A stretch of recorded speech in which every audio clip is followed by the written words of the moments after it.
IAS institute నిర్వహిస్తున్న all India scholarship exam pass అవ్వండి. 2 years ఫీజులో 50% మాత్రమే పే చేయండి.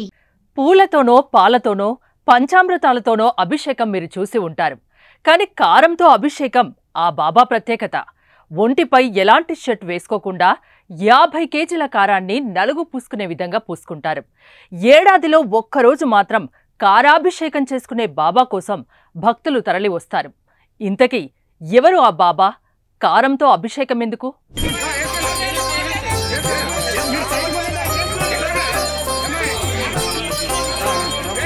దేశంలో ఎంతో మంది బాబాలు స్వాములు ఉన్నారు. వారిపై నమ్మకంతో ఎంతో మంది జనాలు వారిని నమ్ముతున్నారు. వారికి భక్తులుగా మారారు. అలా వందలాది మంది భక్తుల్ని సంపాదించుకున్న వారిలో ఒకరు శివస్వామి బాబా. ఏలూరు జిల్లా ద్వారకా తిరుమల మండలం దొరసానిపాడులోని శ్రీ శివదత్త ప్రత్యంగిరి వృద్ధాశ్రమంలో కారంతో అభిషేకం చేయించుకుని ఈ బాబా ప్రతి ఏడాది వార్తల్లో నిలుస్తారు.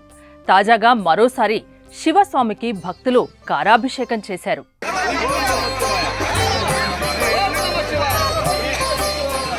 కారంతో అభిషేకం కొంచెం ఆశ్చర్యమే, కానీ దీని వెనుక పురాణాల్లో ఒక కథ ఉంది. హిరణ్యకశిపుణ్ణి నరసింహస్వామి వధించిన తర్వాత ఆ స్వామివారి ఉగ్రరూపాన్ని తగ్గించేందుకు ఈ ప్రత్యంగిరాదేవి ఉద్భవించారని ఆనాటి కథ. ఆ ప్రత్యంగిరి దేవికి ఎండు మిరపకాయలు అంటే చాలా ఇష్టమట. అందుకే ఆమె మెడలో ఎండు మిరపకాయలతో చేసిన హారాన్ని వేస్తారు. ప్రత్యంగిరి ఆవాహనలో ఉన్న పరమశివునికి ఇలా ఎర్ర మిరపకాయలు కారంగా చేసి అభిషేకం చేస్తే దుష్టశక్తులు, దురదృష్టాలు, జీవిత బాధలు, కష్టాలు తొలగిపోతాయని ఒక నమ్మకం. అందుకే ప్రత్యంగిర మాత ఆవాహనతో శివస్వామి ఉన్నప్పుడు భక్తులు ఆయనకు ఇలా కారంతో అభిషేకం చేశారు. కార్తీక మాసంలో ఇలా కారంతో అభిషేకం చేయడం ప్రతి ఏడాది ఆనవాయితీగా వస్తోంది.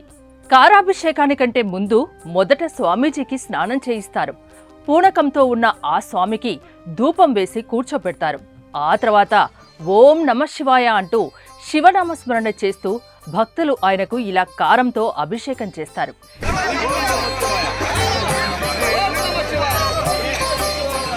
ఈ కార్యక్రమం కోసం చుట్టుపక్కల గ్రామస్తులు కారంతో తరలివచ్చి పాల్గొంటారు. భక్తులు కారంతో అభిషేకం చేస్తున్న సమయంలో శివస్వామి బాబా కదలకుండా అలాగే ఉండిపోతారు. ప్రతి సంవత్సరం కార్తీక మాసంలో కారంతో అభిషేకం చేయడం ఆనవాయితీగా వస్తుందని గత 14 సంవత్సరాలుగా కారంతో అభిషేకం నిర్వహిస్తున్నామంటున్నారు అభిషేకానికి హాజరైన పూజారులు. ఓం నమః శివాయ, శ్రీమాత్రే నమః.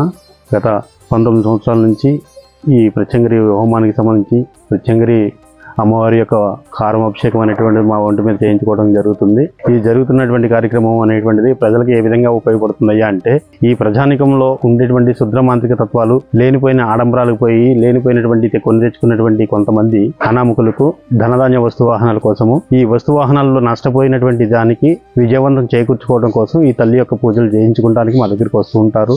మమ్మల్ని దర్శించుకున్న వారికి, మా దేవతామూర్తిని ఆరాధించినటువంటి ఈ భూమండలంలో ఉండేటువంటి ప్రజానికం అందరికీ కూడా ఆ తల్లి ఆశీస్సులతో వారు కోరుకున్న కోరికలు తీర్చడం ఆ తల్లి యొక్క అనుగ్రహం అని మేము భావిస్తూ మా దగ్గరికి వచ్చిన వాళ్ళు అదేవిధంగా ఆ భక్తితో గురుదేవులుగా మమ్మల్ని ఆ తల్లి యొక్క దేవతామూర్తిగా ఆ తల్లిని ఆరాధించడం జరుగుతుంది.